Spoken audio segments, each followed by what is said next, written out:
জয়পুরহাটের পাঁচবিবিতে পৌর জামায়াতে ইসলামীর উদ্যোগে কর্মীদের নিয়ে ঈদ পুনর্মিলনী ও মতবিনিময় সভা অনুষ্ঠিত। জয়পুরহাট জেলা প্রতিনিধি মোহাম্মদ মোরসালিনের প্রতিবেদনে দেখুন বিস্তারিত।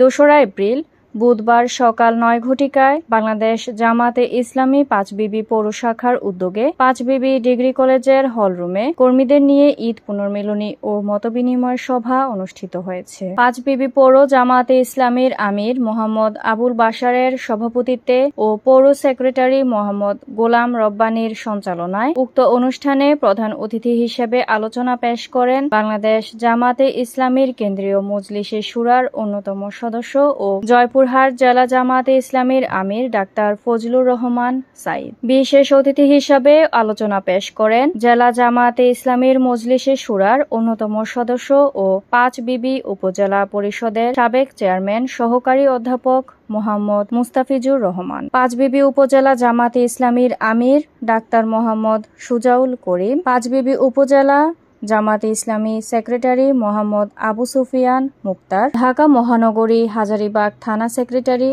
অ্যাডভোকেট জুবাইদুর রহমান বাবু, উপজেলা জামায়াতের অন্যতম কর্মপরিষদ সদস্য মাওলানা আবুল বাশার। আরও বক্তব্য রাখেন পাঁচবিবি পৌর জামায়াতের সহকারী secretary doctor Mohammad Musharraf Hossain, Panchbibi degree কলেজের ভারপ্রাপ্ত অধ্যক্ষ মোহাম্মদ রবিউল ইসলাম সহ স্থানীয় নেতৃবৃন্দ। Mahjabin Sadia, news desk, daily news Bangla 24।